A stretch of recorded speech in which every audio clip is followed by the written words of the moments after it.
ባለፈው ሳምንት የተካፈልነው የእግዚአብሔር ክብር ምንነትን ነበር አጽንኦት ሰጥተን የተመለከትነው።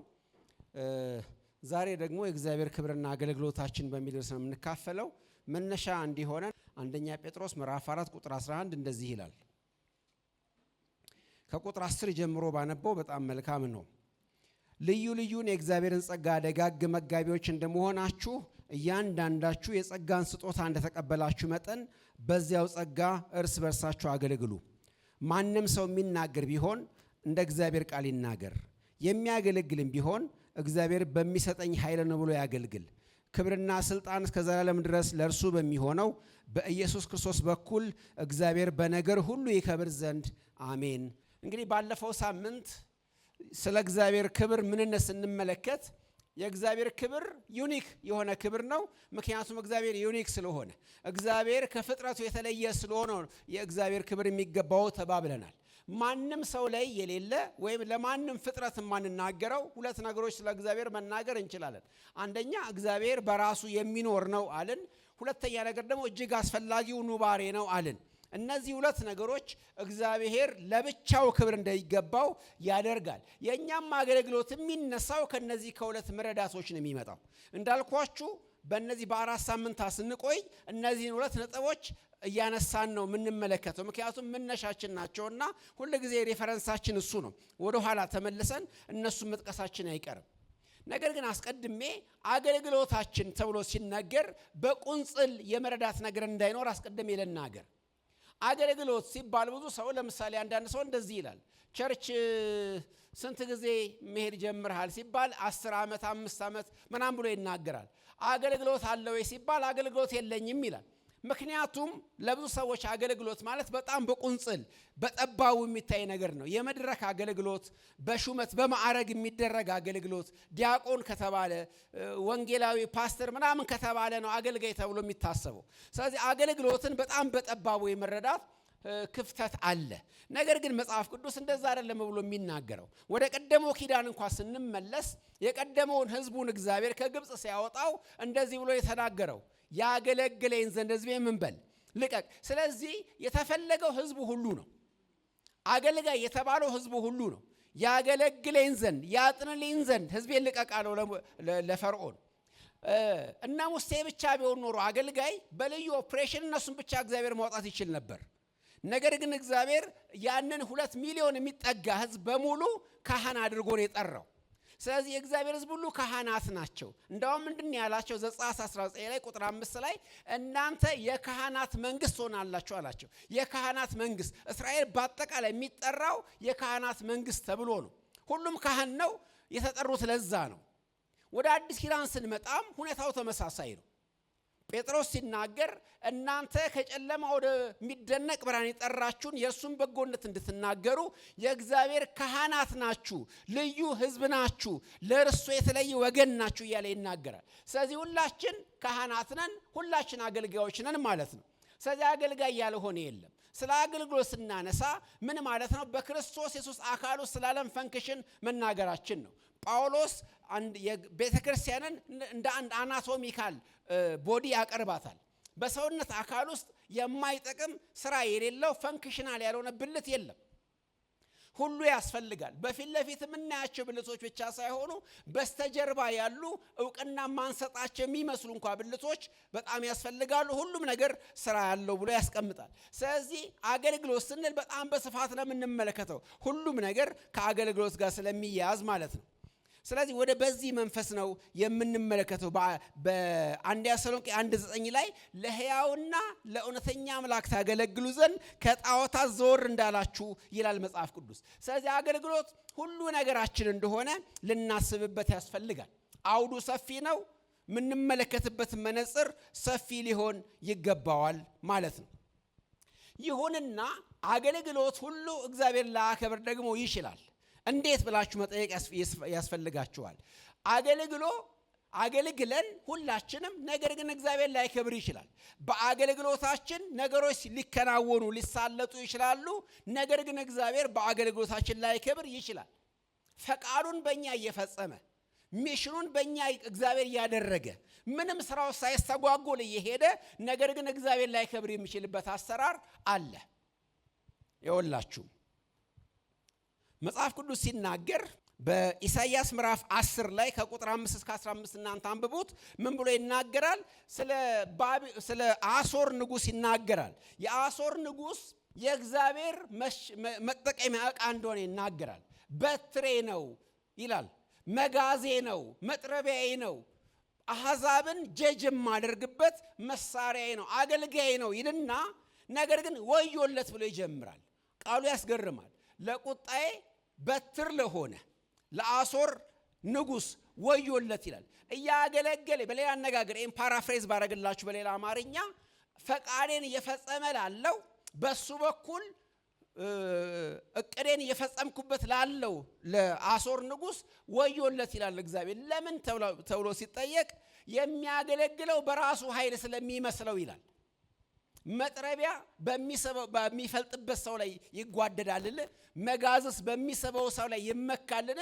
እሱ መጋዝ ሆኖ ሳለ መጥረቢያ ሆኖ ሳለ እኔ ያሽከረከርኩት እያለ ነገር ግን እሱ በራሱ ይመስለዋል ይህን የሚያደርገው። ስለዚህ እያገለገለ ነው፣ ነገር ግን እያከበረኝ አይደለም ይላል። ወገኖቼ ከራሱ አንዳች ነገር ያለው መስሎት አንድ ሰው ካገለገለ ለእግዚአብሔር የሆነ ነገር ለሚሰጠው መስሎት ካገለገለ ለእግዚአብሔር ክብር እየሰጠ አይደለም። ልክ ነው፣ አገልግሎቱ የተሳለጠ ነው፣ የእግዚአብሔር ፈቃድ የተፈጸመ ነው። ነገር ግን እግዚአብሔር በዛ አገልግሎት የከበረ አይደለም። አንድ ሰው ሲያገለግል ከሁሉ በላይ አንድ ነገር ቃል ማወቅ አለብን። ሉቃስ 17 ቁጥር 10 ላይ አንድ የሚገርም ቃል አለ። ብዙ ሰዎች በቁንጽል የሚረዱት ምናልባትም ደግሞ ከአንገት በላይ ብቻ የሚረዱት አንዳንድ አነጋገሮች እኮ ለአፋችን ያህል ብቻ እንላቸዋለን እንጂ በተግባር ግን ገብተውን አንናገራቸውም። እዛ ቦታ ላይ እንደዚህ ነው የሚለው ሉቃስ 17 ቁጥር 10 ላይ እናንተ የታዘዛችሁትን ከፈጸማችሁ በኋላ ምን በላችሁ ተናገሩ ስለራሳችሁ፣ እኛ የማንጠቅም ባሮች ነን፣ ልናደርገው የሚገባን አድርገናል በሉ። እዚህ ቦታ ላይ አንዳንድ ሰዎች እንደዚህ የሚል ይመስላቸዋል ቃሉ። እኛ ቀድሞ የማንጠቅም ባሮች ነበርን፣ አሁን እግዚአብሔር ጠቃሚ ያደረገን ይመስላቸዋል። አነጋገሩ አይደለም፣ ፕሬዘንት ቴንስ ነው። የማንጠቅም ባሮች ነበርን ሳይሆን የማንጠቅም ባሮች ነን። እስቲል ምን ማለት ነው? እግዚአብሔር በኔ ሲሰራ እኔ ጠቃሚ ሆናለሁ እንጂ እኔ ብቻዬን ወይም እኔ በራሴ ተነሳሽነት እግዚአብሔር ልጠቅም አልችልም። መጽሐፍ ቅዱስ ሲናገር በሐዋርያ ሥራ ምዕራፍ 17 ላይ ቁጥር 25 ላይ እንደዚህ ይላል፣ እግዚአብሔር አንዳች እንደሚጎድለው በሰው አይገለገልም ይላል። እግዚአብሔር በሰው አይገለገልም። በሰው የሚገለገል ምንድን ነው ካላችሁ ጣዖት ነው። ኢሳይያስ ላይ እንደተብሎ ተጽፏል፣ ያስገቡታል፣ ያስወጡታል። ሲጀመርም ቀርጸው የሚያበጁት እነሱ ናቸው። ከእንጨት አምጥተው ከዛፍ ከዱር ቀርጸው የሚያበጁት እነሱ ናቸው። ከዛም የሚያስገቡት እነሱ ናቸው፣ የሚያስወጡት እነሱ ናቸው፣ የሚሸከሙት እነሱ ናቸው። ስለዚህ እነሱ ናቸው የሚያገለግሉት። እግዚአብሔር ግን አንዳች እንደሚጎለው በሰው አይገለገልም። በሌላ አነጋገር እኛ እግዚአብሔር ማገልገል አንችልም፣ ነገር ግን እግዚአብሔር በእኛ መገልገል ግን ይችላል። ስለዚህ ምን ማለት ነው? እኛ ማገልገል አንችልም፣ እግዚአብሔር ግን ሊገለገልብን ይችላል ከተባለ እኛ በራሳችን የማንጠቅም ባሮች ነን። የማንጠቅም ባሮች ሆነውን እግዚአብሔር ግን ሊጠቀምብን ይችላል። ስለዚህ ስናገለግል ቻልኩኝ አይደለም የምንለው፣ እግዚአብሔር ቻለ ነው የምንለው። ምክንያቱም በእኛ መገልገል የቻለ እግዚአብሔር ነው፣ በማይጠቅም ዕቃ መገልገል ቻለ። ስለዚህ ክሬዲቱ፣ ክብሩ ሁሉ ቅና ሁሉ ለእግዚአብሔር ነው እንጂ በማይጠቅም የተገለገለው እግዚአብሔር ይደነቃል እንጂ ይሄኛው ቻለ ተሳካለት ተብሎ ይሄኛው ዕቃ የሆነው አይደነቅም ማለት ነው። ምክንያቱም እኛ እግዚአብሔር ቢተወን ባይጠቀምብን ዝም ቢለን ማንጠቅም ነን። እግዚአብሔር ለእስራኤል የሚናገራት ነገር በጣም ብዙ ይገርመኛል። ሕዝቅኤል 15 ላይ ሄዳችሁ ተመልከቱ። እስራኤል እንደምታውቁት በምን ትመሰላለች? በወይን ግንድ ትመሰላለች። የወይን ግንድ ተብላ ትመሰላለች። ኢሳይያስ 5 ላይ አለ፣ መዝሙር 81 ላይ አለ። እስራኤልን የሚመስላት እግዚአብሔር በወይን ግንድ ነው። እና አንድ ምሳሌ ይጠቀማል። ሕዝቅኤል 15 ላይ ይመጣና የወይን ግንድ በዱር ካሉ ዛፎች ብልጫው ምንድን ነው ብሎ ይጠይቃል። አንድ የወይን ግንድ በዱር ካሉ ከዝግባ፣ ከዋንዛ፣ ከግራር ከሚባሉ ዛፎች በምን ይበልጣል ብሎ ይጠይቃል። በምንም። ከሱ ሞፈር ይቆረጣልን? ከሱ ቀንበር ይሰራልን? ከሱ የቤት ማገር ግድግዳ ምናምን ይሰራልን? አይሰራም ከሱ ይላል። ምክንያቱም በጣም ደካማ ነው የወይን ግንድ። የወይን ግንድ በጣም ፍራጃይል ነው፣ ተሰባሪ ነው። ስለዚህ ስራ የሚሰራበት ማቴሪያል ቱል ከሱ አይሰራም እና እንደዚህ ይላል በደናው ጊዜ ምንም ካልሰራ በእሳት ከተቃጠለስ በኋላ ይሰራልን ይላል አይሰራም ስለዚህ ሰው በሁለት ጊዜ ወድቋል አንደኛ ሲፈጠር ፍጡር በመሆኑ ምክንያት ፍጡር ስለሆነ በፈጣሪው የተደገፈ ስለሆነ በራሱ ምንም ማድረግ ስለማይችል ቱል ብቻ ስለሆነ መሳሪያ ብቻ ስለሆነ እግዚአብሔር ካላንቀሳቀሰው መንቀሳቀስ ስለማይችል ሁለተኛ በኃጢአት ምክንያት ስለወደቀ ደግሞ በሁለቱም ምክንያቶች የማይጠቅም ሆኗል ስለዚህ እስራኤል እንደዚህ ይላታል ምናልባት ይሄን ምሳሌ እስኪ እንጠቀም ይሄ ተክል ተመልከቱስ እዚህ ጋር ያለውን ይታያችኋል አይደለ ይሄ ግንድ መደገፍ አትችሉም እዚህ ግንድ ላይ በሬ ልታስሩበት ብትሞክሩ ገንጥሎት ይሄዳል ምንም ነገር አይጠቅምም ይሄ አቅም የለውም ምናልባት ደግሞ በእሳት አቃጥሉትና እንደገና ደግሞ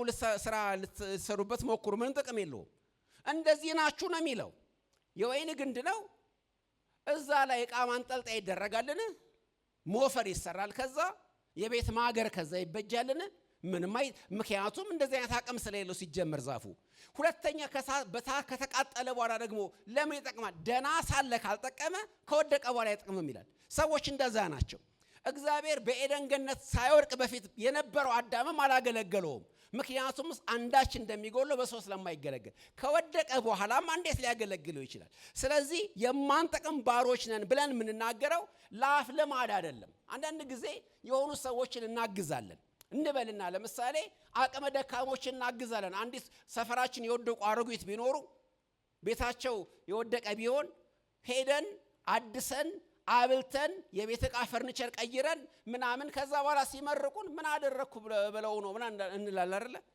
ምን ያለን ነው በውስጣችን እግዚአብሔር እኛን ባይጥልሎት ኖሮ አልቆሎት ነበር ያለን በለባችን ነገር ግን በአፋችን ምንድነው የምንለው ምንም አላደረኩም እኮ ምንም ይሄን ያልኮ ለምስጋና የሚያበቃ ነገር አላደረኩም እንላለን እግዚአብሔር እንደዛ አይደለም የምንለው ካገለገለን በኋላ በቃ ማንጠቅም ባሮች ነን ምንለው ላፍ ለማድ አይደለም በእርግጥም ማንጠቅም ነን ኃጢአት ብቻ አይደለም ፍጥረታችንም ፈጣሪን ሁሉን የሚችለውን በራሱ የሚኖረውን አስፈላጊ ኑባሬ የሆነውን እግዚአብሔርን ለማገልገል አይበቃም በኃጢአት ምክንያት ደግሞ የበለጠ ኮምፕሊኬትድ ሆኗል የበለጠ ማንችል ሆነናል ስለዚህ እግዚአብሔር በዚህ በወደቀ በተቃጠለ በተበላሸ ደካማ በሆነ ፍራጃይል በሆነ ነገር ከተጠቀመ የሚደነቀው እግዚአብሔር ነው እንጂ የተጠቀመበት ቃል አይደለም የሚደነቀው ተመልከቱ ሙሴ በትንሽ በትር ባህሩን ከፈለው አቤት እቺ በትር ተብላ ትደነቅ ማንች ያቺ በትሯ ምክንያቱም ማንም ሰው ያውቃል ያቺ በትር እንዳልከፈለችው ባህሩን ምሳሌ ብቻ እንደሆነች ሲምቦል ብቻ እንደሆነች እንጂ የሆነ የእግዚአብሔር እጅ ከሰማይ መጥቶ እንዳንቀሳቀሰው ግልጽ ነው ልክ እንደዚህ ነው ሰው ማይጠቅም እንደሆነ ሊታወቅ ያስፈልጋል ነገር ግን እንደዚህም ሆኖ በራሱ አንዳች ነገር ያደረገ ሲመስለው ምንድነው የሚሆነው እግዚአብሔር ይቆጣል ፈቃድን የፈጸመ ላለው ለአሶር ወዮልኝ እንዳለ እግዚአብሔር እያገለገለ ነው በመንገዴ እየሄደ ነው ፈቃድን የፈጸመ ነው ያዘዝኩትን ያደረገ ነው ነገር ግን ወዮለት ምክንያቱም ያደረገ ያለው በራሱ ስለሚመስለው የሆነ ነገር ያደረገ የሆነ ነገር ኮንትሪቢዩት ያደረገ ስለሚመስለው በዛ የተነሳ ወዮለት በአገራችን ያለ አንድ ሃይማኖታዊ ቧልት አለ አይደለ እግዚአብሔር እንዲህ ብሏል ይሉናል አይደለ እርዱኝ እረዳችኋለሁ ብሏል አይደለ እግዚአብሔር አይሏችሁም እናቶቻችሁ እርዱኝ እረዳችኋለሁ እንረዳዳ ይለናል እግዚአብሔር አንተም አዋጣ እኔም ላዋጣ እኔም ግማሽ መንገድ ልምጣ አንተም ግማሽ መንገድና ብሎን እግዚአብሔር በእኛ የሚገለገል ከመሰለን በአገልግሎታችን እግዚአብሔር የከበረ አይደለም የማንጠቅም ባሮች መሆናችን ካልገባን በአገልግሎታችን የከበረ አይደለም ስለዚህ 100% በእኛ አገልግሎት ክሬዲቱ ክብሩ ዕውቅናው የሚሰጠው ለእግዚአብሔር ብቻ ካልሆነ አገልግሎታችን ፌል አድርጓል አንድ ነገር መከናው ብዙ ጊዜ እኛ ውጤት ተኮርነን ውጤቱን ነው የምናየው መደረጉን ነው የምናየው እንጂ ለምን ተደረገ ግቡ ምንድነው የሚለውን አናይም ይኸውላችሁ ሙሴንና አሮንን ላሳያችሁ ዘኍልቍ ምዕራፍ 20 ላይ ቁጥር 12 ላይ አንድ አስገራሚ ቃል አለ እዛ ቦታ ላይ ዘኍልቍ 20 ቁጥር 12 ላይ እስራኤላውያን በምድረ በዳ በሚጓዙበት ጊዜ ውሃ ሲያስፈልጋቸው እግዚአብሔር ከአለቱ ያፈለቀ ይሰጣቸዋል በእነ ሙሴ በኩል እና ለሕዝቡ ውሃ ሰጡ። የእግዚአብሔር ሕዝብን ፕሮቫይድ አደረጉለት እነ ሙሴና አሮን። ነገር ግን እግዚአብሔር እንደዚህ ያላቸው በሕዝቤ ፊት አልቀደሳችሁኝም፣ ስለዚህ ወደ ተስፋይቱ ምድር አትገቡም አለ እግዚአብሔር። ውሃ አልሰጣችሁም አይደለም ያላቸው፣ ውሃ ሰጥተዋል። ነገር ግን አዚፍ በራሳቸው የሚሰጡ ይመስል ውሃ አወጣንላችሁ አሉ፣ ስለዚህ አትገቡም አላቸው። እስኪ አንድ ምሳሌ ልጠቀም። ግብር ሰብሳቢ የገቢዎች ሚኒስቴር ሰራተኛ በየመስሪያ ምንድነው በየሱቁ እየሄደ በየትልቅ ቢዝነስ ተቋማት እየሄደ ግብር መሰብሰብ ስራው ነው እና ስራውን ሰርቷል።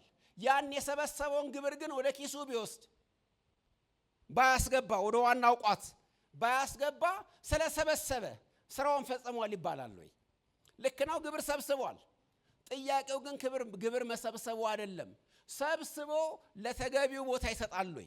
ስለዚህ ማገልገላችን ሳይሆን አገልግሎታችን በእኛ ኃይል እንዳልሆነ ተናግረን ሰዎችን ሁሉ ወደ እግዚአብሔር ዞር እንዲሉ ካላደረግን አገልግሎታችን ፌል አድርጓል ማለት ነው።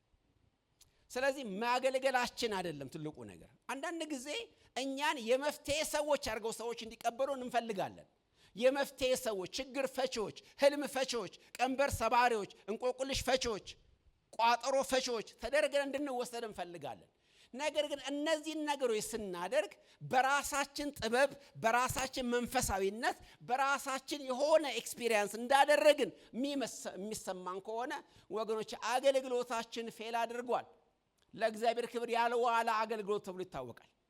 ሁለት ተመሳሳይ ሰዎች ላንሳላችሁ፣ ዮሴፍንና ዳንኤልን። ሁለቱን አንድ የሚያደርጋቸው ነገር ሁለቱም በልጅነታቸው ከዘመዶቻቸው፣ ከቤቶቻቸው፣ ከቤተሰቦቻቸው ቤት ወደ ባዕድ ሀገር የተሸኙ ናቸው። ዮሴፍ ወደ ግብፅ፣ ዳንኤል ደግሞ ወደ ባቢሎን። ሁለቱም ወደ ባዕድ ሀገር ገና በለጋ እድሜያቸው የተወሰዱ ናቸው። ይሄ ያመሳስላቸዋል። ሁለቱም ደግሞ ህልም የመፍታት የነገስታትን ህልም የመፍታት ጸጋ ነበራቸው። ሁለቱም ደግሞ ሌላው የሚያመሳስላቸው ሁለቱም ህልሙን ከፈቱ በኋላ የተናገሩት ነገር ነው፣ በእኔ አይደለም። ተመልከቱ፣ ዘፍጥረት 41 ቁጥር 16 ላይ ዮሴፍ እንደዚህ አለ፣ በእኔ አይደለም፣ እግዚአብሔር ግን ለፈርዖን ይመልስለታል። እኔ አይደለም እመልስለት፣ እግዚአብሔር ግን ለፈርዖን ህልሙን ይፈታለታል አለ። ዳንኤል 2:30 ላይ ደግሞ ዳንኤል በተመሳሳይ መንገድ ሚስጥርን የሚገልጥ አምላክ በሰማይ ያለ በእኔ አይደለም አለ። ስለዚህ ሁለቱም የሚያመሳስላቸው ነገር ህልሞቻቸው መፍታታቸው አይደለም፣ የነገስታቱን ህልም መፍታታቸው ሳይሆን ቁም ነገሩ ይሄ ነገር በማን እንደተደረገ የገባቸው ሰዎች መሆናቸው ነው። በእኔ አይደለም አለ። ሁለቱም በተመሳሳይ መንገድ በእኛ አይደለም ብለው ሲናገሩ ትመለከታላችሁ። ክብሩን ሙሉ በሙሉ ለእግዚአብሔር አስረከቡ። ይሄ የሆነ ቸር ስለሆኑ በጎ ስለሆኑ ያደረጉት ሳይሆን እውነታው እንደዛ ስለሆነ ነው። እግዚአብሔር ባይረዳቸው ባይገልጥላቸው በራሳቸው ሊያውቁት የሚችሉት ምንም ነገር ስለሌለ የትኛውም ትምህርት ቤት ገብተን እንደዚህ አይነት ህልሞችን መፍታት አንማርም። ይሄ ጸጋ ነው፣ ይሄ ስጦታ ነው። እግዚአብሔር ዳይሬክትሊ ለሰዎች የሚሰጠው ነገር ነው እንጂ የኛ ችሎታ ስላልሆነ ሙሉ በሙሉ ክብሩን ለእግዚአብሔር ሰጡ። ብዙ ሰዎች እግዚአብሔር በሰጣቸው ነገር ላይ ሁለት ነገሮችን ይሳሳታሉ። እነዚህ ሁለት ነገሮች ልንገራችሁ። አንደኛው ሁለት ነገሮችን ሁሉ ጊዜ ልናስተውል የሚገባ ነው። ሁለት ነገሮችን እናስተውል ሁሉ ጊዜ። እነዚህ ሁለት ነገሮች ባለፈው ሳምንት ሁለት ነገሮችን አንስተናል። የማይፋቱ የሰው የመፈጠር ዓላማ እግዚአብሔርን ለማክበርና በእርሱም ለዘላለም ለመደሰት ነው አለን። ሁለቱ አይነጣጠሉም። ባለፈው ሳምንት እናነሳስ ይዘላችሁ ከሆነ አንዱን ብቻ የምንወስድ ከሆነ ፌል እናረጋለን፣ እንስታለን። ሰው የተፈጠረው እግዚአብሔርን ለማክበር ነው። አንድ ሰው የተፈጠረው በእግዚአብሔር ለመደሰት ነው። ሁለቱ የተያዙ ናቸው። ከሁለት አንዱ አይደለም እውነት፣ ሁለቱም እውነት ናቸው። ስለዚህ ምንድነው ያለው ባለፈው ሳምንት ሰው እግዚአብሔርን ማክበር የሚችለው በእግዚአብሔር የተደሰተ ዕለት ነው። እኔ በስጋ እየተደሰትኩኝ በኃጢአት እየተደሰትኩኝ እግዚአብሔርን ላከብር አልችልም። እግዚአብሔርን ማክበር የምችለው በሱ የተደሰትኩ እንደሆነ ነው። ሁለቱ ነገሮች አይፋቱም፣ አይነጣጠሉም፣ አንድ ናቸው። ዛሬም ሁለት ነገሮች ልንገራችሁ። አንደኛው ያለን ነገር ሁሉ የተቀበልነው መሆኑን ማወቅ አለብን። ያለን ነገር ሁሉ የተቀበልነው ነው ማለት አለብን። አንደኛ ቆሮንቶስ 4:7 ላይ እንደዚህ ያለ እግዚአብሔር ቃል ያልተቀበልከው ምን አለ? ሁሉን የተቀበልክ ከሆነ ደግሞ እንዳልተቀበለ የምትመካው ስለምንድን ነው ይላል። ያለህ ነገር ሁሉ የተቀበልከው ነው። አንድ ነገር ኖሮ ከሆነ አንድ ነገር ተገኝቶብህ ከሆነ አንዳች ነገር አንተ ጋር ካለ በጎ ነገር መልካም ነገር ካለ ያ ነገር የተቀበልከው ነው። በዘልማድ አንድ የሚባል ነገር ታውቃላችሁ መቼም ሰው ሁሉ ጊዜ ለራሱ የሚሰጠው ክሬዲት ጥሩ ነውና ተማሪዎች እንደዚህ ይላሉ ይባላል አይደለ? ኤ ሲያገኙ ኤ አገኘው ይላሉ። ኤፍ ሲሆንስ ኤፍ ተሰጠኝ ይላሉ አይደለ? ታውቃላችሁ ኤ አገኘው ነው የሚለው ተማሪ፣ ኤፍ ደግሞ ተሰጠኝ ማለት somebody else ያደረገብኝ ማለት እኮ ነው። ተሰጠኝ ኤፍ አገኘው አይልም ተሰጠኝ ነው የሚለው። ኤስ አገኘው ኤን ኦብቴን ማድረግ የራሱ ማድረግ እንደሚችል አስቧል። ስለዚህ ኤ ይገባዋል የሱ ነው። ኤፍ ግን አይገባውም የሆነ ሰው ነው ያመጣበት። መጽሐፍ ቅዱስ ደግሞ በተቃራኒ ነው። ኤፍ የኛ ነች፣ ይሄ ደግሞ የተቀበልናት ነች። ይሄ ኤ ካላችሁ እናንተ ቤት በሁሉም በህይወታችሁ ዘርፍ የተቀበላችሁት አንጡራ ሀብታችን ውድቀትን ኤፍ ነው የኛ የሆነው። ምንም በቃ ለሌላ ሰው ማናስተላልፈው ፕሮጀክት ማንደረገው ሌላ ሄደን ማለጠፈው እቺማ የኔ ናት ምንላት ነገር ኤፍዋ ነች። ኤፍዋ የኛ ነች፣ ኤዋ ግን የእግዚአብሔር ነው። ስለዚህ የመጀመሪያው መንፈሳዊ ፕሪንሲፕል ምንድነው? አንድ ነገር አንተ ጋር ካለ የተቀበልከው ነው አንድ። ሁለተኛው ፕሪንሲፕል ያ የተቀበልከው ለእግዚአብሔር እንድትሰጠው ነው። ያ የተቀበልከው አንተ ጋር እንዲሰነብት አይደለም፣ ያንተ እንዲሆን አይደለም፣ ስም እንዲጠራበት አይደለም፣ ለእግዚአብሔር እንድትሰጠው ነው። ባንተ በኩል እግዚአብሔር ስለፈለገው ነው። ስለዚህ ሁለቱን ሳንነጣጥል መመልከት አለብን። ያለን ነገር ሁሉ የተቀበልነው ነው። ሁለተኛ የተቀበልነው ነው ልንሰጥ ነው። በሌላ አነጋገር ምን ይተርፈናል? እኛ ጋር ምንም። በእኛ በኩል መጣ ሄደ። ስለዚህ እኔ አሸንዳ ነኝ ቧንቧ። ብዙ ሰዎች ይሄ ዝም ብሎ የትህትና አነጋገር መስላቸው እውነት እኮ ነው። ቧንቧ የውሃ ምንጭ ሆኖ አያውቅም። ቧንቧ ደረቅ ነው። ነገር ግን ፉልፉል የሚል ውሃ በውስጥ ይፈሳል። የሰውን ጥም ያረካል። ሰዎች ይታጠቡበታል። ጽዳት አገልግሎት ይደረግበታል። እሳት የሚመጣ ያጠፋል። ነገር ግን ቧንቧው ደረቅ ነው። በባህሪው ውሃ አያፈልቅም። እኛ እንደዛ ነን። ስለዚህ የተቀበልነው ያለን ነገር የተቀበልነው ነው አንድ። የተቀበለው ደግሞ ልንሰጠው ነው መልሰን። እነዚህ ሁለት ነገሮች ማወቅ አለብን። ነገር ግን ሰዎች እነዚህን ማፋታት ይፈልጋሉ። ሲያፋቷቸውም እንደሚሆን ላሳያችሁ። አንዳንዶች ሁለት አይነት ሰዎች ናቸው። በነገራችን ላይ በመጽሐፍ ቅዱሳችን ላይ የተወገዙና እንዳንመስላቸው የተነገረ ሁለት አይነት ሰዎች ናቸው። አንደኞቹ ዓለማውያን ተብሎ የሚታወቁ ናቸው። ሁለተኞቹ ደግሞ ሃይማኖተኞች የሚባሉት ናቸው። ሃይማኖተኞችና ዓለማውያን ሁለቱም የተለያየ ጥግ ላይ ያሉ ቢመስሉም እግዚአብሔር የሚቃወሙ ናቸው። እንዴት እንደሚቃወሙ ልንገራችሁ። ዓለማውያኑ የተቀበልነው ከእግዚአብሔር ነው፣ የተቀበልነው ግን ለራሳችን ነው ይላሉ። ማለት ሁሉን ነገር እግዚአብሔር ሰጠኝ፣ ነገር ግን የሰጠኝ ለምንድን ነው? ደስ እንዲለኝ፣ ለራሴ እንድጠቀምበት፣ ራሴ እንዳከብርበት፣ ከሰው በላይ እንደሆነበት። ወገኖቼ በዘልማድ በዕለት ተዕለት አነጋገር ውስጥ ሰዎቹን የሚናገሩትን ስሙ ወጣ ብላችሁ። ለምሳሌ አንዱን ሰካራም ሄዳችሁ እዚህ መሸታ ቤት ገብታችሁ ለምን ትጠጣለህ ብትሉት በገዛ ገንዘቤ የወደድኩትን እንዳላደርግ ማንም ይከለክልኝ ይላችኋል። የሰጠኝ እግዚአብሔር ነው። የሰጠኝ ደግሞ እንደፈለኩኝ እንዳደረገው ነው። ከፈለኩኝ እጠጣበታለሁ፣ ከፈለኩኝ የፈለኩትን ነገር አድርግበታለሁ። ሰጪውን አይክድም። እንዳውም የምስጋና ፕሮግራም ያዘጋጅ ይችላል ሰጠኝ ብሎ። ባለጸጎች፣ ዓለማዊ ባለጸጎች እግዚአብሔር ሰጠኝ ሊሉ ይችላሉ። ነገር ግን የሰጠኝ ለጥቅሜ ነው፣ ለራሴ ነው፣ ለፍላጎቴ ነው፣ ለፈቃዴ ነው፣ የወደድኩትን እንዳደርግበት ነው ባዮች ናቸው። ለምሳሌ ቀላሉን ነገር ዘፋኞች ምንድን ናቸው? ዘፋኞች ታለንትድ ናቸው፣ ጊፍትድ ናቸው። ድምፅ፣ ዜማ፣ ግጥም ተሰጥቷቸዋል። መቼም መለኮታዊ ስጦታ ነው። ሰይጣን ምንም ስጦታ የለውም። ነገር ግን እግዚአብሔር የሰጣቸውን ለዓለማዊ ነገር ያውሉታል። እግዚአብሔር ነው ድምፅ የሰጠኝ ይላሉ። ነገር ግን የሚያውሉት ግን ለራሳቸው ዝና ነው፣ ለዓለማዊ ክብራቸው ነው፣ ለራሳቸው ስጋዊነት ነው የሚጠቀሙበት። ስለዚህ በዓለም ያሉ ሰዎች ከእግዚአብሔር ተቀበልኩት ይሉና ለራሳቸው ያውሉታል። ሃይማኖተኞቹ ደግሞ አዚፍ የራሳቸው ያላቸው ይመስል በጉልበታቸው እግዚአብሔር ለማስደሰት ይሞክሩ። በራሳቸው በጥረታቸው በሆነ ነገራቸው እግዚአብሔር ኢምፕረስ ለማድረግ ይሞክራሉ እና ከነሱ ለእግዚአብሔር ነው ዓለማውያን ሃይማኖተኞች ደግሞ እና በጥረታቸው በራሳቸው ነገር መጽሐፍ ቅዱስን ሲናገር በግልጽ ታውቃላችሁ። ሮሜ 11 ቁጥር 36 ላይ የምታውቁት አንድ ቃል አለ። ሁሉ ከእርሱ እንደገናስ ሁሉ በእርሱ ሁሉስ ለእርሱ ከእርሱ በእርሱ ለእርሱ ከእርሱ ነው በእርሱ ነው ለእርሱ ነው ከእርሱ ነው የተገኘውም በእኛ ጥረት ነው። በእርሱ ነው።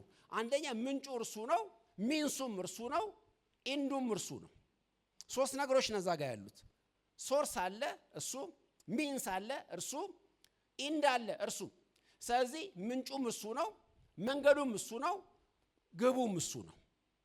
መጽሐፍ ቅዱስ ይሄን ነው የሚያስቀምጠው። ከእርሱ ነው፣ በእርሱ ነው፣ ደግሞስ ለእርሱ ነው። ለዚህ ነው ጴጥሮስ እዚህ ጋር ቅድም ባነበብነው ላይ ማንም ሰው ሲያገለግል እንደዚህ ብሎ ያገልግል፣ እግዚአብሔር በሚሰጠኝ ኃይል ነው ብሎ ያገልግል። ምክንያቱም የእግዚአብሔር ቃል ኮንትራዲክት አያደርግማ። እዛ ቦታ ላይ ጳውሎስ እንደዚህ ብሏል። አንድ ያዕቆብ ሐዋርያ 17 ቅድም እንደነገርኳችሁ እግዚአብሔር በሰው አይገለገልም ይላል። እንግዲያውስ ለምን አገልጋይ ይጠራል እግዚአብሔር በሰው ካልተገለገለ? ለምን አገልጋይ ያለን? ለምን አገልግሉኝ ያለ? ለምን ያገለግለኝ ዘንድ ሕዝቤን ልቀቅ አለ? ለምን የንጉሥ ካህናት ላረጋችሁ ከጨለማ አወጣችሁ ለምን አለ? አገልጋይ ካልፈለገ ለምን ታዲያ እግዚአብሔር አገልጋይ ያደረገን? ለምን አገልግሉኝ ያለ ስትሉ እንግዲያው ስታገለግሉ እሱ በሰጠኝ ኃይል ነው ብላችሁ እንድታገለግሉ ታገለግላላችሁ። ስታገለግሉ ግን በእናንተ አይደለም የምታገለግሉት። ይሄንን አገልግሎት ማገልገል የቻልኩት በእርሱ ነው እንድትሉ። እሱ ብቻም እኮ አይደለም ስትሰጡ እንኳ አሁን ቅድም መባ ምናምን ዞሯል አይደለ? ስንሰጥ አንደኛ ዜና 29:14 ላይ አንድ ትልቅ የገቢ ማሰባሰቢያ ነበር እዛ ቦታ ላይ ታውቃላችሁ። እያንዳንዱ በፈቃዱ ለእግዚአብሔር ቤት ለሚሰራው አዲሱ ቤተ መቅደስ ሰለሞን ለሚሰራው ወርቅ፣ ብር፣ የከበረ ነገር ይሰጥ ነበር። በጣም ብዙ ነገር ከተሰበሰበ በኋላ ዳዊት አንድ ነገር ተናገረ። እዚህ ቁጥር ላይ አንደኛ ዜና 29:14 ላይ ከእጅ የተቀበልነውን ሰጥተንሃል እንጂማ እኛ ምን አለን ምን ነበረን አለ። ስለዚህ የሰጠንህ የኛ አይደለም ያንተ ነው። ያንተ ነበር ለኛ ሰጠኸው፣ በእኛ በኩል መልሶ ወሰድከው፣ ያንተ ነው ብሎ ተናገረ። ይሄ ለሁሉም ነገራችን ነው ወገኖቼ፣ ለገንዘባችን ብቻ አይደለም።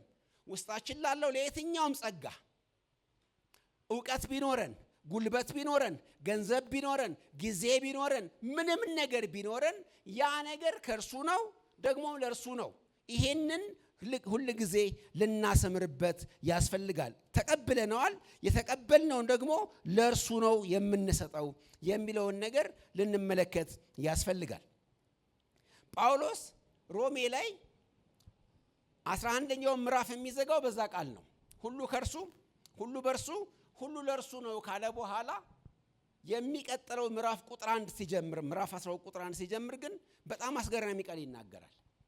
እንደዚህ ይላል። በደንብ ስሙኝ እዚህ ጋር እንግዲህ ሰውነታችሁን ሕያውና ቅዱስ ደስ የሚያሰኝ መስዋዕት አድርጋችሁ ታቀርቡ ዘንድ በእግዚአብሔር ርኅራኄ እለምናችኋለሁ።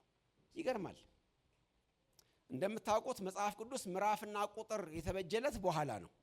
ስለዚህ አንድ አረፍተ ነገር ነበር ማለት ነው። በሚቀጥለው አረፍተ ነገር ላይ ጳውሎስ እንደዚህ የሚለው ሁሉ ከእርሱ ሁሉ በእርሱ ሁሉ ለእርሱ ነው ካለ በኋላ ሰውነታችሁን ለእግዚአብሔር እንድታቀርቡ ለምናችኋለሁ።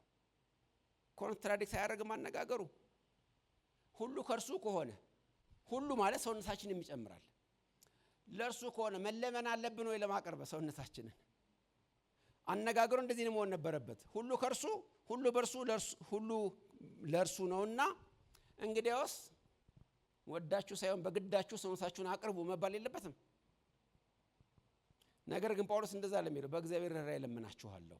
ለመሰላችሁ መለወጥ የሚፈልግ ነገር ነው። ቁጥር 2 ላይ ይሄን ዓለም አትምሰሉ፣ በልባችሁ መንፈስ ታደሱ ተለወጡ ይላል። ምክንያቱም የእግዚአብሔር ፈቃድ በጎ፣ ፍጹም፣ ደስ የሚያሰኝ መሆኑን እንድታውቁ ይላል። ምን ማለት መሰላችሁ? እዛ ላይ ስናገለግል እግዚአብሔር በሚሰጠኝ ኃይል ነው ብሎ ማገልገል ማለት እግዚአብሔር በኔ በኩል ስላደረገ ሰጥቶኝ እንድሰጠው ስላደረገ አስችሎኝ የሆነ ነገር እንዳደርግ ስለሆንኩኝ በከፍተኛ ደስታ በከፍተኛ ምስጋና ማገልገል እንዳለብኝ እያንዳንዱን አገልግሎቴ ለእግዚአብሔር ደስታ ማድረግ እንዳለብኝ ሲነግረኝ እንደዛ ብሎ የሚናገረው። ምክንያቱም አገልግሎት ማለት ሊደረግ የሚገባበት ሞቲቭ አለ። ቅድም እንዳልኳችሁ አክቲቪቲ አይደለም አገልግሎት፣ እንቅስቃሴ አይደለም፣ የሆነ መርሃ ግብር አይደለም፣ የሆኑ ድርጊቶችን መፈጸም አይደለም። ሞቲቭ ነው፣ አነሳሽ ምክንያት ነው። ስናደርግ በፍቅር በደስታ ይሄን ካደረገልኝ፣ ይሄን ከሰጠኝ፣ ከሱ ከሆነ በርሱ ከሆነ ለርሱ ከሆነ እንግዲያውስ ደስ ብሎኝ እሱ ደስ እንዲለው እሰጠዋለሁ ማለት እንድንችል ጳውሎስ የሚፈልገው።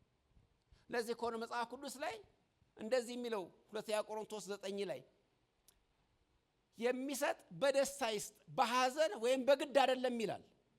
ሁሉ የሱ ከሆነ በኋላ ምንድነው የሚለው? እግዚአብሔር አንድ ሰው ሲሰጥ ደስ እያለው በሐዘን አይደለም፣ በግድ አይደለም፣ ተጎትጉቶ አይደለም፣ በሆኑ ሞቲቬሽናል ስፒከሮች ተቆስቅሶ አይደለም፣ በደስታ ያድርገው። ለምን? እግዚአብሔር አገልግሎትን የሚወደው እዚህ እቺን ፖይንት በጣም ያዙልኝ፣ ለሱ ደስታ ብዬ ሳደርገው ነው የሚፈልገው። አገልግሎቴ ለእግዚአብሔር ደስታ ነው ብዬ እንዳደርገው የሚያደርገኝ ይሄን ነገር ማወቄ ነው። ጳውሎስ ለዚህ ነው የሚለምናቸው። ልመና ያስፈልገው ለዚህ ነው። ስታገለግሉ ሰውነታችሁን ስታቀርቡ ለአይምሮ የሚመቸው አገልግሎታችሁ የተባለው ነገር ምንድነው? ለእግዚአብሔር ደስታ ማድረጋችሁ። ይሄን ነገር ብሉይ ኪዳን ላይ አንድ ቃል ልስጣችሁ። ኢሳይያስ 60 ቁጥር 7 ላይ የእግዚአብሔር ምስጋና ያወራሉ፣ የቄዳር መንጎች ሁሉ ወደ አንቺ ይሰበሰባሉ፣ የነቢያት አውራ በጎች ያገለግሉሻል፣ እኔን ደስ ሊያሰኙ በመሰዊያዬ ላይ ይወጣሉ፣ የክብሬንም ቤት አከብራለሁ። እኔ በጣም የማሰምርባት እንድታሰምሩባት እንፈልገው በልባችሁ፣ እኔን ደስ ሊያሰኙ በመሰዊያዬ ላይ ይወጣሉ። አንድ ሰው ወደ መሰዊያ ሲወጣ እንግዲህ ሰውነታችሁን ነው መሰዊያ ያቀርቡት የሚለው ጳውሎስ። ሰውነታችሁን ለእግዚአብሔር ደስ የሚያሰኝ ሕያው ቅዱስ መስዋዕት አድርጋችሁ የምታቀርቡት ለእግዚአብሔር ደስ የሚያሰኝ አድርጋችሁ። ምክንያቱም እኔን ደስ ሊያሰኙ ይወጣሉ ተብሎ ስለጻፈ። ስለዚህ ማገለግለው ለደስታዬ አይደለም፣ የማገለግለው ለጥቅሜ አይደለም፣ የማገለግለው ለስሜ ለዝኔ አይደለም፣ የማገለግለው ለእግዚአብሔር ደስታ ነው ብላችሁ አድርጉት ነው ጳውሎስ የሚለው። ማድረጋችሁን አይደለም ጳውሎስ የሚለምነው። እሱንማ ማስገደድ የሚችል ነበር። ነገር ግን ሰውም ሞቲቭን ግን ማስገደድ አትችሉም። አንድ ቀላል ነገር ልንገራችሁ። ሰውን አጨብጭብ ማለት ትችላላችሁ። ሰውን ሳቅ እንደዚህ ያደርግ ማለት ትችላላችሁ። ልብ ውስጥ ያለውን ስሜት ግን እንደዚህ አይነት ስሜት ይሰማ ብላችሁ ማዘዝ ግን አትችሉም። አግኝታችሁኛል? ስለዚህ ጳውሎስ እየለመነ ያለው ሞቲቭ ነው የሚለምነው። ስታገለግሉ ለእግዚአብሔር ክብር ብላችሁ ስታቀርቡለት ለእናንተ ደስታ ሳይሆን ለእግዚአብሔር ደስታ ብላችሁ አቀርቡት። አንድ ተራ ምሳሌ ብትጠቀም ፍቀዱልኝ። ለምሳሌ ሰውነታችን ሪላክስ ለማድረግ ባለሙያ ጋር ሄደን ማሳጅ ብንደረግ ሰውነታችን ወደዛ ወደ ማሳጁ ሩም ውስጥ ያስገባ ነው ለራሳችን ደስታ ነው። እዛ እንትን ላይ መጋደበው ሰውነቴ ፈታ እንዲል ነው፣ ደም ስሬ እንዲዘረጋጋ ነው። የሆነ ኩምትር ያለ እንትን ካለኝ ደሜ በጣም እንትን እንዲያደርግ ለራሴ ብዬ ነው የምወጣው፣ ለማንም ብዬ አይደለም። ለሐኪሙ ለማሳጅስቱ ለምናም ብዬ አይደለም፣ ለራሴ ደስታ ብዬ ነው የምወጣው። ወደ እግዚአብሔር አገልግሎት ስትመጡ ግን ለራሳችሁ አይደለም፣ ለእግዚአብሔር ደስታ ብላችሁ። በሌላ አነጋገር ምን ማለት መሰላችሁ? እግዚአብሔር የእናንተን አካል ተጠቅሞ የወደደውን ነገር እንዲያደርግ ስጡት ማለቱ ነው። ምን ያደርገው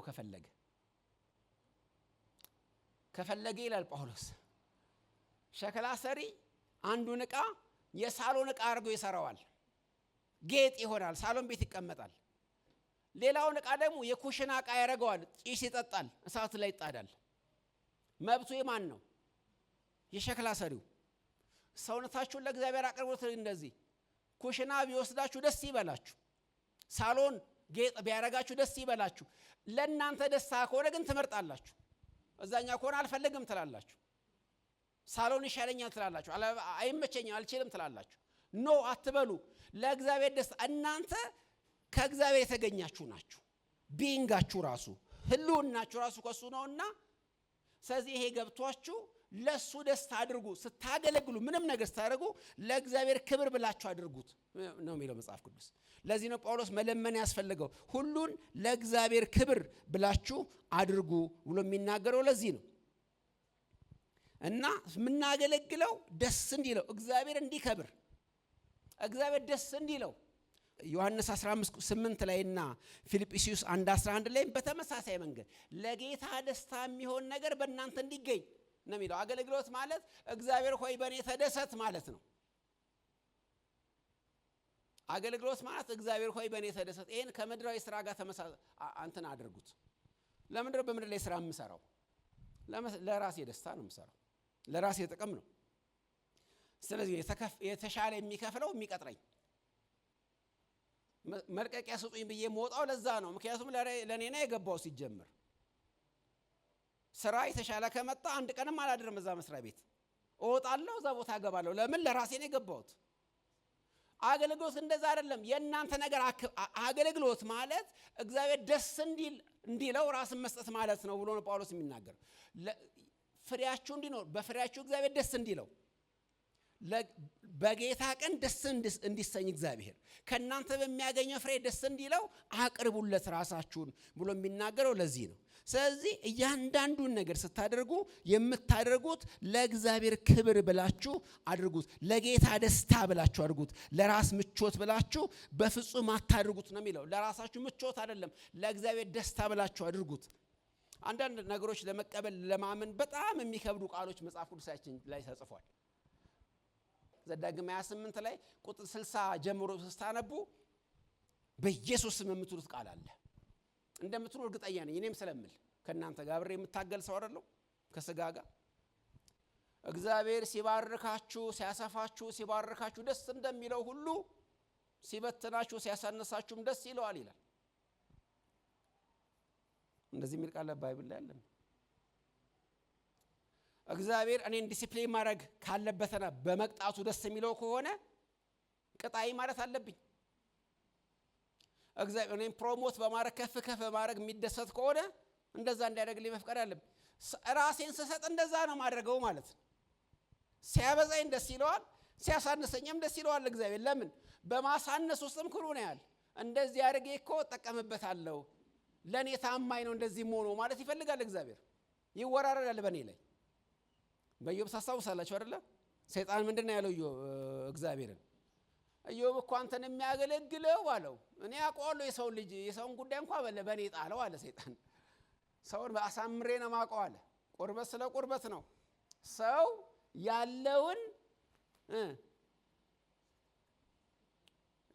አሳልፎ ይሰጣል ገንዘብ አይደለ ብሎ የሚናገረው ሰይጣን። ሰው ብሎ ሲናገር ይታያችሁ፣ ሰውን ዲፋይን ሲያደርግ ሰይጣን ሰውን የእጄን መዳፍ ያላቀዋለሁ በኔ ተው፣ የሚያገለግል ኢዮብ እንዲህ ስላደረክለት ነው አለ እግዚአብሔር። እንግዲያውስ እንደዛ ያልካቸው ነገሮች ውሰዳቸው ከፈለክ እና ኢዮብ ምን እንደሚያደርግ ታያለህ አለው እና እነዛን ሁሉ ወሰደ።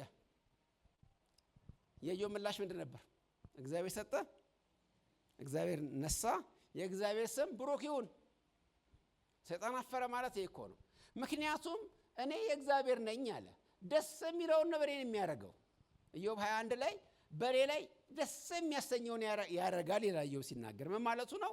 እኔ የእግዚአብሔር ቱል ነኝ፣ ምሳሌ ነኝ፣ ኢንስትሩመንት ነኝ። የወደደውን ያደርግብኛል። ሲያበዛኝ ደስ ካለው፣ ልጆች ሲሰጠኝ ደስ ካለው፣ ሀብት ሲሰጠኝ ደስ ካለው፣ ጤና ሲሰጠኝ ደስ ካለው ያድርግ። በተቃራኒ ደግሞ ደስ ካለው እኔ እሱ ባሪያ ነኝ አለ እና ሰይጣን በዛ ነው ያፈረው። ስለዚህ ምንድነው አገልግሎት ማለት? ራስን ለእግዚአብሔር ፈቃድ መስጠት ማለት ነው። የሚወደውን ሙሉ በሙሉ በእኛ እንዲያደርግ መስጠት ማለት ነው። ይሄ ከፍተኛ ጸጋና መረዳት የሚፈልግ ነገር እንደሆነ እንመለከታለን። እዚህ ጋር በአገልግሎት ውስጥ በተለይ በአዲስ ኪዳን አገልግሎት ውስጥ ከሁሉም ነገር በላይ አንድ በጣም መሰረታዊ ሊሰመርበት የሚገባው ነገር ፎከስ የሚደረገው ሰው ላይ በፍጹም አይደለም። ማንም ላይ አቴንሽን ሴክ የሚደረግ አቴንሽን የሚሰበሰብበት ማንም የለም አዲስ ኪዳን ላይ። ለምን መሰላችሁ? አንዳንድ ጊዜ አንዳንድ የጅልና የዋህ ጥያቄ ሰዎች ሲጠይቁ ሰማለሁኝ የሚዲያ ምናምን ላይ።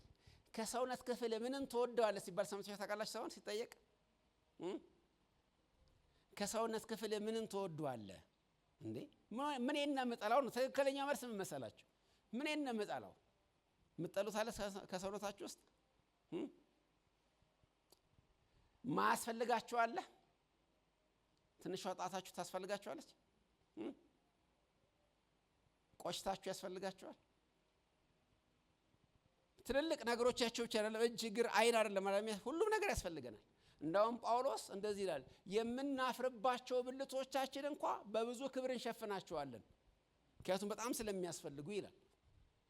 አንዱ ሲታመም ብልቶች ሁሉ ይታመማሉ፣ አንዱ ሲከብር ሁሉም አብሮ ይከብራሉ ይላል። ሰው ወርቅ ሲያደርግ፣ ሴቶች ጌጣጌጥ ሲያደርጉ፣ ጌጥ ያደረገው ጆሮዋ ነው፣ እግሯ ግን በክብር ይራመዳል። ደስ ይለዋል እግሯ ስትራመድ። ጌጡ፣ ውበቱ፣ ክብሩ ጆሮ ላይ ነው ወይ ምናምን ላይ ነው፣ ሰውነቷ ላይ ነው። የሚራመደው ግን እግር በኩራት ነው፣ ወይ ደግሞ በተቃራኒ አፍንጫ ሲመታ ዓይን ያለቅሳል ይባላል። ሰውነት ሁሉ እንደዛ ነው። እንደዛ ከሆነ አንድ ብቻውን አስፈላጊ የሆነ ፈላጭ ቆራጭ የሆነ ከሁሉ በላይ አስፈላጊ የለም። አንድ ነገር ሁሉ ጊዜ ወደ መነሻ እንደ አዝማች ልመለስ። ሁሉ ጊዜ ከቁጥር በኋላ ወደ አዝማች ለምን ሄደ ስንዘምር ወደ አዝማቼ ልመለስ። አዝማቹ ምንድነው? አስፈላጊው ኑባሬ እግዚአብሔር ነው። እጅግ አስፈላጊ ማን ነው? እግዚአብሔር። እዚህ ከተሰበሰብነው ሰዎች በጣም አስፈላጊው ማን ነው? ማንም፣ እግዚአብሔር። የሁላችን አስፈላጊነት እኩል ነው። ወንድማማቾች ነን እዚህ ያለነው። ያለሱ መኖር ማንችለው፣ እሱ ከሌለ ምንበተን፣ እሱ ከሌለ ህልውናችን የሚያከትመው እሱ ብቻ ነው። ስለዚህ የአዲስ ኪዳን አገልግሎት ሁሉም ሰው ፈንክሽናል የሚሆኑበት አገልግሎት ነው። ጳውሎስ አይታችሁ ከሆነ እያንዳንዱ ጴጥሮስ ያነበበው ነው መነሻ ጥቅሳችን ላይ እያንዳንዱ በሰጠው ጸጋ ያገልግል እና ፐርፐስ ክሎዝ ያነሳል፣ ወይም የምክንያት ሐሳብን ያነሳል። እዛ ቦታ ላይ ምክንያቱም ይላል፣ ዘንድ የሚለው ቃል ምክንያትን ነው የሚያነሳው። ምክንያቱም ይልና በነገር ሁሉ እግዚአብሔር ይከብር ዘንድ። ወገኖቼ ሁላችን ማገልገል ለምን ያስፈልገናል ከተባለ ሁላችን ማገልገል ያለብን ማናችንም እንዳንከብር ነው። እርገምላችሁ ሁላችን ማገልገል ያለብን አንዳችንም እንዳንከብር ተብሎ ነው። ሁላችን ካገለገልን ክብር ወዴት ይሄዳል? መቼም የ80,000 ሰው ፎቶ መለጠፍ አይቻልም አይደል? ለ80,000 ሰው ቀን ሴሌብሬት አድርጎ ማውጣት አይቻልም አይደል? 80,000 አባል የሚያገለግል ከሆነ 8,000 10,000 አባል የሚያገለግል ከሆነ ሁሉንም ሰዎች ማክበር ይቻላል እንዴ? ወይ በተለየ ማድመቅ፣ በተለየ መስቀል፣ በተለየ ባንዲራ አድርጎ ማውለብለብ ይቻላል? አይቻልም። ይሄንን ወደ ሌላ ነገር ልውሰዳችሁ። ኳስ ጨዋታን ውሰዱ። ሰሞኑን ሰዎች አቅላቸውን እስኪስቱ ድረስ ያበዱበትን እንደ ምሳሌ ልጠቀም። አንዳንዶቻችሁ እዚህ አላችሁ አይደለ? ነገር ግን እዛ ላይ ያ ሁሉ ጨፋሪ የሆኑ ሰዎችን የጠራ ነው የሚያመሰግነው፣ እገሌዬ እያለ ጎል ያገባለትን አይደለም እንዴ? ምክንያቱም እሱ ጎል ማግባት አይችልም። እሱ የሚችለው መጨፈር ነው። የሆነ ጎል አግቢ፣ ሁላችሁም ጎል አግቡ አልተባለም። ጎል አግቢ ያለ አንድ። ሁሉም ሰው በረኛ አይደለም፣ አንድ ነው በረኛ። ሁሉም ሰው አሰልጣኝ አይደለም፣ አንድ ነው አሰልጣኝ። ስለዚህ ያ ሞገስ፣ ክብር፣ አድናቆት ሁሉ ወደዛ ሰው ይሄዳል። ቲያትር ቤት ብትሄዱም እንደዛው፣ ዘፋኝ ጋር ብትሄዱም እንደዛ። ያ ሁሉ ሰው ተሰብስበው አዳራሽ ሙሉ፣ ስቴዲዮም ሙሉ፣ ገበያ ሙሉ ያንን ሰው ያመሰግነዋል፣ ብቻውን አድራጊ ፈጣሪ ስለሆነ። ቸርች ውስጥ ግን ሁሉም ሰው ያገለግል ይልና ምክንያቱም ጌታ ብቻ እንዲከብር ይላል። ሁሉም ሰው የሆነ ሰው እስከሆነ የሚያገለግለው የሚጸልይልን እሱ፣ የሆነ ነገር የሚያመጣልን እሱ፣ ምንም ነገር እሱ ከሆነ ክብራችን ተሰብስበው ወደ እሱ ጋር ነው የሚሄደው። ወደ ብሉይ ኪዳን ልውሰዳችሁ። ብሉይ ኪዳን ላይ የቀደመው ቤት ሲሰራ ከግብፅ እግዚአብሔር ሕዝቡን እንዴት እንዳወጣ ታውቃላችሁ አይደለም? ከግብፅ ሲያወጣቸው ሴቶቹን ሁሉ እንደዚህ አላቸው። እያንዳንዷ ሴት ወደ ጎረቤቶቿ ትሄድና ወርቅ ምናምን የከበረ ድንጋይ ትለምን። ከማን? ከጎረቤቷ። እግዚአብሔር ሞገስ ይሰጣቸዋል በግብፃውያን ፊትና ግብፅን በዝብዟት አላቸው እግዚአብሔር። እና እያንዳንዱ እስራኤላዊ ወደ ጎረቤቱ እየሄደ ወርቅ ተበደረ። ከዛ በምድረ በዳ ያን ወርቅ ይዞት መጣ።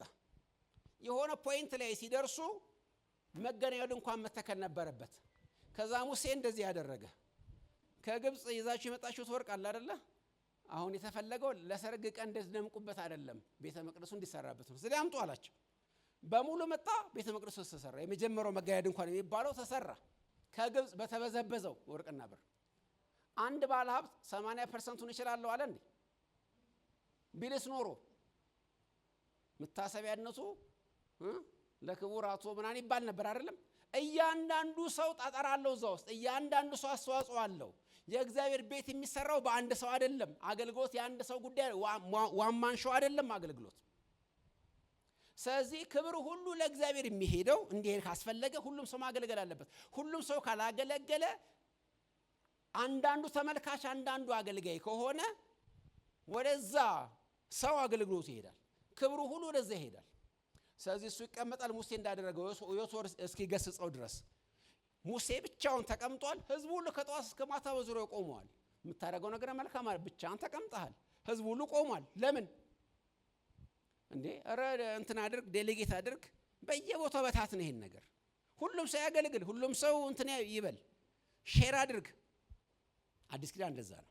ሁሉም ሰው ያገለግላል። አንደኛ ቆሮንቶስ 12 ከ14 እስከ 31 ተመልከቱት። ኤፌሶን 4:7 ላይ ተመልከቱ። ሁላችን ጸጋ የተቀበልነው ከማናነሽ እንድንል አይደለም። ሁላችን ጸጋ የተቀበልነው ስለሚያምረን እንዳያምረን ተብሎ አይደለም። ይልቁንም ክብር ሁሉ ለወደ እግዚአብሔር እንዲሄድ ለማድረግ ተብሎ ነው። ነገር ግን በእግዚአብሔር ቤት ውስጥ ግን ይሄን የሚያስተባብሩ ለምሳሌ ኤፌሶን ላይ ጳውሎስ ምዕራፍ 4 ላይ የሚገርመኝ ቃል አለ። ምዕራፍ 4 ላይ ቁጥር 7 ላይ እንደ ክርስቶስ ስጦታ መጠን እየጠቀለልኩ ነው መልእክቴን። እንደ ክርስቶስ ስጦታ መጠን ለእያንዳንዳችን ጸጋ ተሰጠን ካለ በኋላ ተመልከቱ፣ ሁላችን ጸጋ ተቀብለናል ካለ በኋላ ቁጥር 11 ላይ ይመጣና አንዳንዶች ሐዋርያ፣ አንዳንዶች ነቢያት፣ አንዳንዶች ወንጌል ሰባኪዎች፣ አንዳንዶች አስተማሪዎች እንደራቸው እንዲሆኑ ሰጠ ይላል። ሁላችን ጸጋ ተቀብለን ሳለ፣ ሁላችን የአገልግሎት ካፓሲቲ ኖሮን ሳለ ለምን የተወሰኑ ኦፊሶችን ጌታ ጠራ ሲባል ምክንያቱን ይሰጠናል። ቁጥር 12 ጀምሮ የእግዚአብሔር ሕዝብ ሁሉ ወይም ቅዱሳን ሁሉ አገልጋይ መሆን እንዲችሉ ለማድረግ ነው ይላል። ስለዚህ ምን ማለት ነው? የተወሰኑ ሰዎች ፋሲሊቴት የሚያደርጉ የቀረውን ሕዝብ ሁሉ ወደ አገልግሎት ያንን ጸጋ ያሳደገ ለእግዚአብሔር ቤት ስራ እንዲያወጣ አስተዋጽኦ እንዲያደርግበት የሚጠቀምባቸው አገልጋዮች አሉ። ልክ ነው። የእግዚአብሔር ቤት ስርዓት አለው። ሁሉም ሰው መጋቢ አይደለም። ሁሉም ሰው ሽማግሌ አይደለም። ሁሉም ሰው ቤት አስተዳዳሪ አይደለም።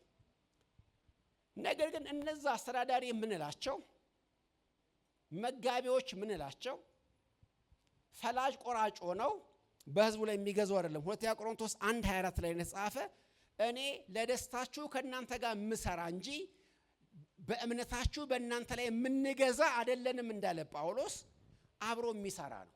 እንዲያውም አንድ ምሳሌ ልጠቀምና መልእክቴን ራፓፕ አደርጋለሁ። እግዚአብሔር አገልጋዮችን የሰጣቸው ምሳሌ ምን የሚል ነው? ምሳሌው ብላችሁ ብትመለከቱ ጃንደረቦች ብሏቸዋል።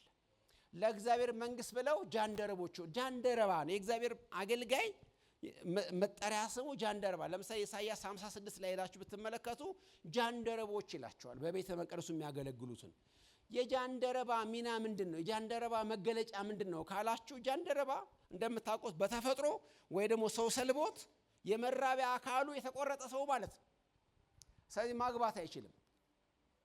ወደ ጥንቱ ነገስታት ታሪክ ልውሰዳችሁ። የጥንት ነገስታት ቤተ መንግስታቸው እስከሚያሳልፉት ጊዜ ይልቅ ጦር ሜዳ የሚያሳልፉት ጊዜ ይበልጣል። ከ365ቱ ቀን ምናልባት 2ቱን ወራት ቤታቸው ቢያሳልፉ ነው። አብዛኛውን ጊዜ ውጪ ናቸው፣ ፊልድ ናቸው። ግዛት ሲያስከብሩ ሲዋጉ ነው የሚያሳልፉት። ሚስቶቻቸውን ለማጥለው ይሄዳሉ። ለጃንደረቦቹ ጃንደረቦቹ ጉድ ቢሰሯቸው እስከ ሚስቶቻቸው ጋር የሆነ ነገር አድርገው፣ ጃንደረባ እንደዛ ማድረግ አይችልም። ጃንደረባ የሰው ሚስት አይመኝም። ጃንደረባ ኒድ የለውም። ሰው ታማኝ ነው። ሚስቱን አይከጅልም። ቤተ ክርስቲያን የክርስቶስ ሙሽራ ነች። እኛ አገልጋዮች ጃንደረቦች ነን።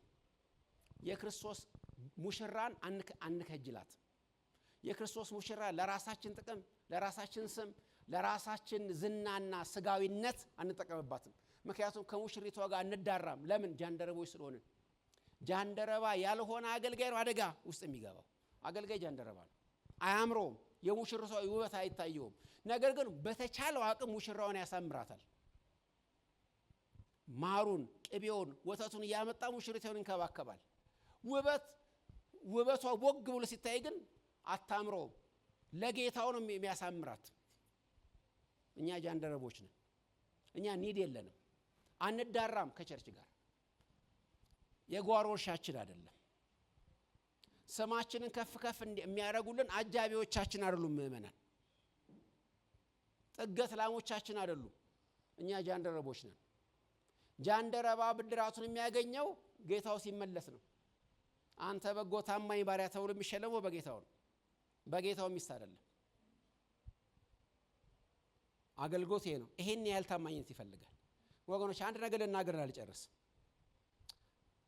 እኔ እዚህ ቆመን ተሰየመን የምናገለግል አገልጋዮች ማለት ለደስታችሁ ከእናንተ ጋር የምንሰራ ነን እንጂ በእምነታችሁ በእናንተ ላይ የምንገዛ አይደለንም። ስለዚህ ምን ማለት ነው? ምንም አይነት ዕዳ የለባችሁ። መጸለይ ይገባችኋል፣ መገዛት ይገባችኋል። በፍቅር ያላችሁን ለኑሯቸው ማሰብ ይጠበቅባቸዋል። ዲማንድ ስለማያደርጉ ሲጀመር እንኳን ሰዎችን ተሩ ወደኛ መጥቶ በውስጣቸው እንዲኖር የሰጠን መንፈስ ቅዱስ እንኳን የራሱን ክብር አይፈልግም አልተባለ? አያስገርማችሁ? መንፈስ ቅዱስ ሲመጣ ማን ያከብራል አለ? ጌታ እኔን ያከብረኛል አለ። እዚህ ጋር በደንብ ስሙ። ይህን ነገር ልናገር እፈልጋለሁ። አንዳንድ ጊዜ ያለ እውቀት ብናገር መንፈስ ቅዱስን ተመልከቱት እዚህ ጉባኤ ላይ አይባልም። መንፈስ ቅዱስ ተመልከቱኝ ብሎ አልመጣም። መንፈስ ቅዱስ የመጣው ጌታን ተመልከቱ ብሎ ነው። በድንቅ ሁኔታ መንፈስ ቅዱስ የሚሰራብን ከሆነ ክርስቶስ በእኛ ይታያል። የመንፈስ ቅዱስ ዓላማ እሱ እንዲታይ አይደለም። የመንፈስ ቅዱስ ዓላማ መንፈስ ቅዱስ እንድንለው አይደለም። የመንፈስ ቅዱስ ዓላማ ክርስቶስ በእኛ እንዲሳል ነው። ኤፌሶን ምዕራፍ 3 ቁጥር 14ን ተመልከቱ። በመንፈሱ በሰውነታችሁ በኃይል እንጠነክሩ፣ ክርስቶስም በእናንተ በእምነት እንዲኖር ስለ እናንተ ጸልያለሁ። መንፈስ ቅዱስ ምን ይሰራል መሰላችሁ? እናንተን ለክርስቶስ የሚያሳምር ነው። ወስጣችሁ ሆኖ የሚጮኸውም ከእናንተ ጋር ነው አብሮ። መንፈሱና ሙሽራይቱ ምን ይላሉ? ና ይላሉ። ከኛ ጋር ነው መንፈስ ቅዱስ ያለው። የሆነ ቦታ ሆኖ እንደ ተመልከቱ መንፈስ ቅዱስ እንዲባል አልመጣም። ጌታን ለማሳየት ነው የመጣው። መንፈስ ቅዱስ አምላክ ሆኖ የሥላሴ ሶስተኛ አካል ሆኖ ራሱን ሳይሆን ክርስቶስን የሚያሳይ ከሆነ አገልጋይማ እንዴት?